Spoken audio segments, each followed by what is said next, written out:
रामगढ़ गांव का एक निवासी रामलाल यादव, पेशे से वो एक किसान है। इस बरसात में उनकी सारी फसल नष्ट हो जाने के कारण वे गांव के कई लोगों से कर्ज लिया है। उस दिन दोपहर को गांव के जमींदार का खास आदमी मंगल रामलाल के घर पहुंचा। रामलाल, अरे रामलाल। जी बोलिए मालिक, प्रणाम। अरे तू वो सब छोड़, जमींदार साहब ने मुझे भेजा है। तूने उनसे जो कर्जा लिया था वो उनको अब वापस कब कर रहा है, बता तो। दरअसल इस बरसात में मेरी सारी फसल बर्बाद हो गई है मंगल जी। आप मुझे थोड़ा सा वक्त दे दीजिए, मैं लौटा दूंगा पैसे। सुन रामलाल, इतना समय नहीं है, बहुत दिन हो गए।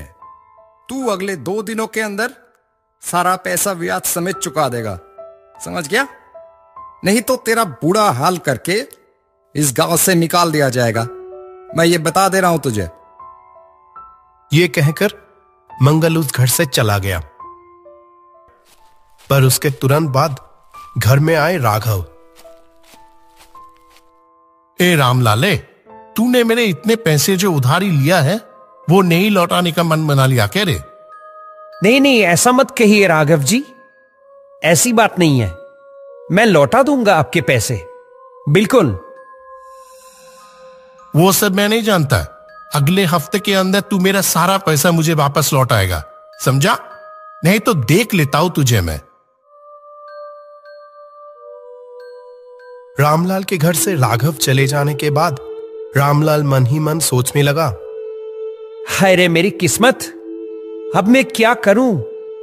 इतने सारे पैसे मैं कैसे लौटाऊं? मेरा तो सब कुछ खत्म हो गया। सब लोगों के ताने सुनने से अच्छा कि मैं मर ही जाऊं। गांव के पश्चिम दिशा में एक नदी है। उस दिन सुबह मंगल उस नदी की किनारे से जा रहा था। तभी अचानक नदी किनारे एक पेड़ की ओर उसकी नजर पड़ी। अरे ये मैं क्या देख रहा हूं?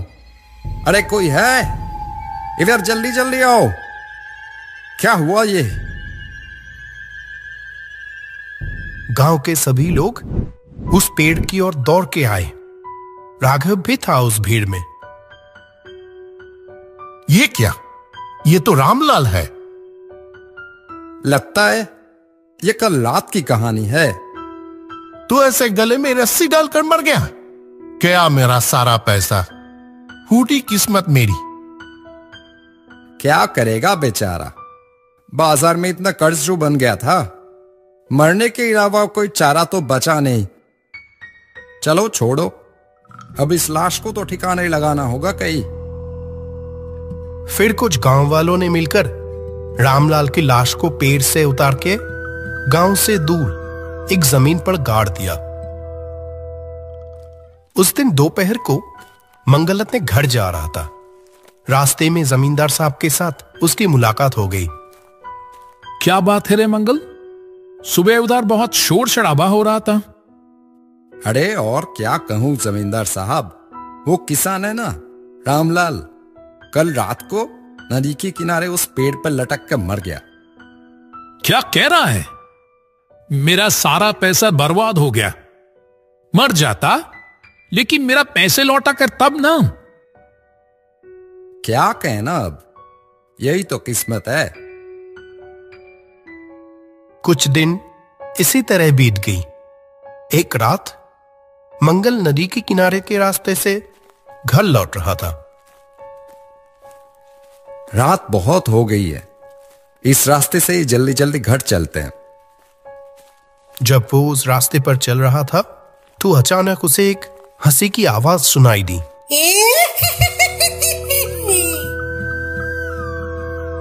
किसे की? हाँ, हंसने की आवाज आ रही है लगता है ना। इतनी रात को यहां कौन हंस रहा है? उसी क्षण मंगल को महसूस हुआ जैसे कि कोई उसके ठीक पीछे खड़ा है। जैसे ही वो पीछे मुड़ा, एक काली साया जैसे अचानक दूर चली गई। वो क्या था? क्या देखा मैंने? नहीं नहीं नहीं नहीं, मुझे जल्दी से घर जाना होगा। अगले दिन रात राघव भी उसी रास्ते से अपने घर लौट रहा था। देवगढ़ से लौटते लौटते बहुत देर हो गई आज। जो भी हो, जल्दी जल्दी चलता हूं। वहां मेरी भाग्यवान कितनी देर से मेरा इंतजार कर रही है। चलते चलते राघव को भी अचानक उस हंसी की आवाज सुनाई दी।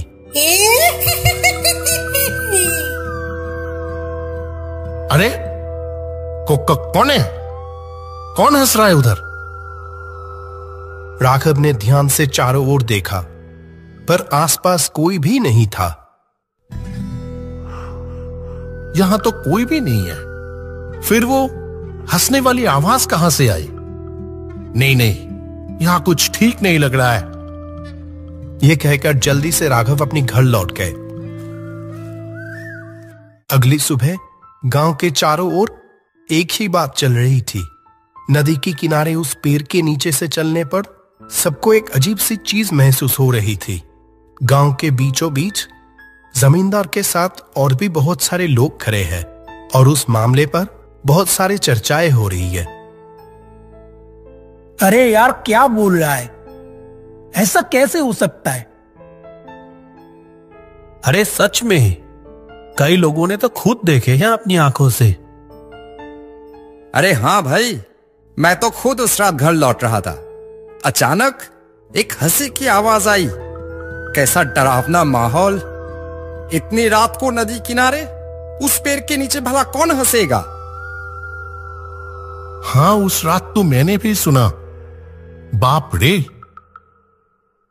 लगता ये रामलाल के भूत का काम है। उसने तो इस पेड़ पर खुद को लटका लिया था। पड़ोसी गांव से वो तांत्रिक बाबा को बुलाने के बारे में क्या ख्याल है? हाँ हाँ जमींदार जी, ये सही रहेगा। उनको आकर ये देखना चाहिए। हाँ हाँ, ये अच्छा होगा। ठीक है, फिर ऐसा ही करते हैं। अगले दिन पास वाले गांव से तांत्रिक बाबा को बुलाया गया। सभी लोग तांत्रिक बाबा के साथ नदी किनारे उस पेड़ के नीचे पहुंचे। तांत्रिक ने उस पेड़ की ओर ध्यान से देखा। फिर उन्होंने सभी लोगों को कहा, सुनो, ये जगह बिल्कुल भी अच्छी नहीं है। मैं यहां किसी आत्मा की उपस्थिति महसूस कर पा रहा हूं। कोई दुर्घटना से हुई मृत्यु हुआ क्या था यहां पर? कोई जानता है? जी बाबा, इस गांव का ही एक किसान रामलाल कुछ दिन पहले इसी पेड़ से लटक कर अपनी जान दे दी। जैसा सोचा था। अब कुछ दिनों के लिए आप में से कोई भी अंधेरे के बाद या भरी दोपहर में इस रास्ते से नहीं जाएगा।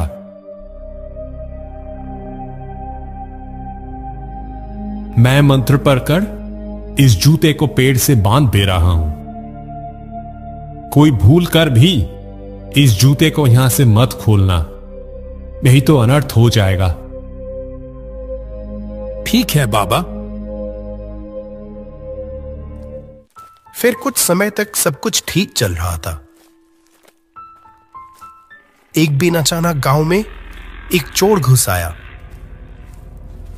आज इस गांव से बहुत कुछ चुराया हूं, ये दूर के बाजारों में बेच दूंगा, फिर तो बहुत सारे पैसे। वो चोर चोरी का माल अपने थैले में रखकर नदी किनारे से भाग रहा था। तभी अचानक उसकी नजर वहां उस पेड़ पर पड़ी। अरे अरे, उस पेड़ में एक जूता नहीं बंधा हुआ है। चलो चलो, उस जूते को भी रख लेता हूं। छोड़ जाने में क्या फायदा। फिर उस चोर ने पेड़ से जूते को खोल के अपनी थैली में डालकर वहां से चला गया। तभी से गांव में दहशत शुरू हो गई। आज तो कितनी देर तक बैठा रहा, सारी मछलियां फिर भी नहीं बिकी। चलो छोड़ो, घर जाकर भाग्यवान को कहूंगा मछलियां सारे पकाकर खिलाए, बहुत मजा आएगा। गांव का मछुआरा हरी अपनी मछली भरी टोकरी लेकर पड़ोसी गांव के बाजार से लौट रहा था। तभी अचानक ये क्या हुआ? मेरी टोकरी अचानक इतनी हल्की क्यों लगने लगी? इतनी हल्की तो ये हो नहीं सकती। हरी ने टोकरी अपनी सिर से नीचे उतारी तो उसमें एक भी मछली नहीं थी। आश्चर्य होकर जैसे ही ऊपर की ओर देखा तो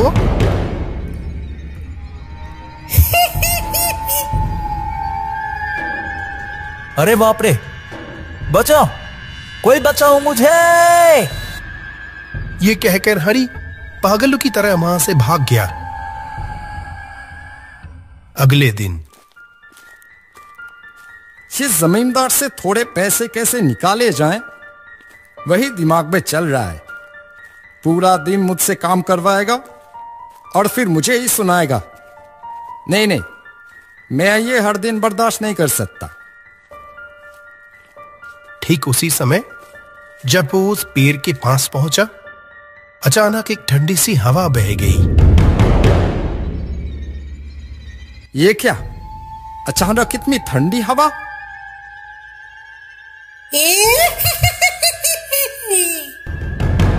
कौन? ऐसे कौन हंस रहा है? कौन है?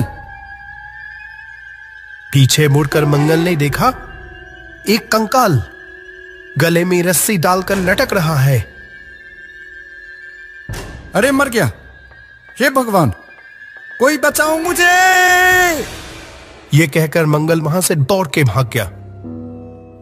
अगले दिन शाम हो चुकी थी। राघव पास वाले गांव से लौट रहा था। रघुपुर से लौटने में इतनी देर हो जाएगी पता ही नहीं चला। चलो जल्दी जल्दी चलते हैं। घर में तो मेरी भाग्यवान मेरा इंतजार कर रहा है कब से।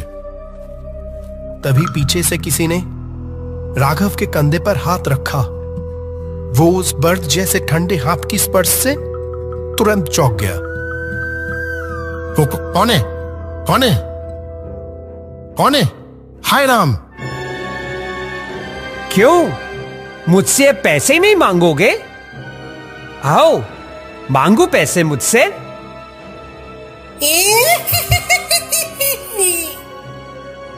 राम राम राम राम राम राम राम, मुझे नहीं चाहिए पैसे, मर गया रे! राघव ने किसी तरह वहां से भागकर अपनी जान बचाई। अगले दिन गांव के सभी लोग बरगद की पेड़ के नीचे इस मुद्दे पर घोर चर्चा कर रहे थे। इस गांव में जरूर कोई भूत आया है, जरूर कोई भूत आया है। जब देखा मैंने अपनी आंखों के सामने। हाँ बिल्कुल, वरना कोई कैसे मेरी मछली भरी वो टोकरी इस तरीके से साफ कर दिया? अरे बाप रे बाप! हाँ हाँ, कल तो मैंने भी अपनी आंखों से देखा। कितना डरावना दृश्य था वो। मैं तो किसी तरह बच के निकला हूं बस। उस तांत्रिक बाबा को ही फिर से बुलाया जाए, अगर वो कुछ समाधान बता पाए। हाँ हाँ, ये सही रहेगा ये। हाँ हाँ। उस शाम पूरे गांव का कोई भी व्यक्ति उस रास्ते पर नहीं गया। अगले शाम सभी ने उस तांत्रिक को बुला लाया। तांत्रिक ने सब कुछ देखने के बाद कहा, इस पेड़ से वो जूते किसने खोला? मैंने तो चेतावनी दी थी आप लोगों को कि किसी भी कीमत पर वो बंधन ना खोले जाएं। हमने कुछ नहीं किया बाबा। इस गांव में कोई भी ऐसा कभी नहीं कर सकता। बे बाबा, हम में से किसी ने ऐसा नहीं किया। जैसे ही पेड़ से वो बंधन खोला गया, उस किसान की आत्मा पुनर्जागृत हो गई और ये इसी आपदा का परिणाम है। आप कुछ कीजिए तांत्रिक बाबा, कृपया कुछ कीजिए, बचाइए हमें। देखता हूं मैं क्या कर सकता हूं, आप लोग रुको। तब वो तांत्रिक उस पेड़ के सामने जाकर खड़ा हो गया। उसने एक मंत्र पढ़ते हुए पेड़ की ओर देखा और कहा, रामलाल, तू ये गांव छोड़कर चला जा। मैं इस गांव छोड़कर कहीं नहीं जाऊंगा। जाना तो तुझे पड़ेगा ही, वरना तुझे मुझसे कोई नहीं बचा सकता। मैं अच्छी तरह से कह रहा हूं, चला जा यहां से। मैं किसी भी कीमत पर नहीं जाऊंगा। रुक तू। ओम ह्रीं क्रीं चामुंडाय नमः।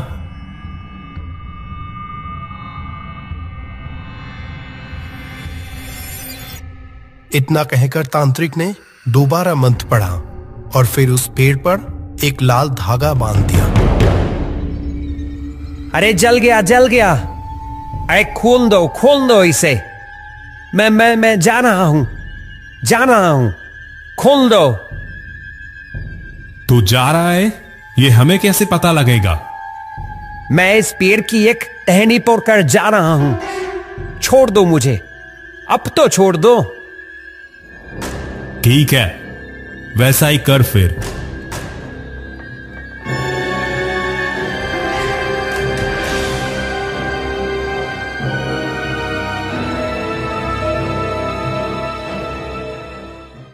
ये लीजिए, इस तावीज को गांव के किसी भी पवित्र स्थान पर जमीन पर गाड़ देना।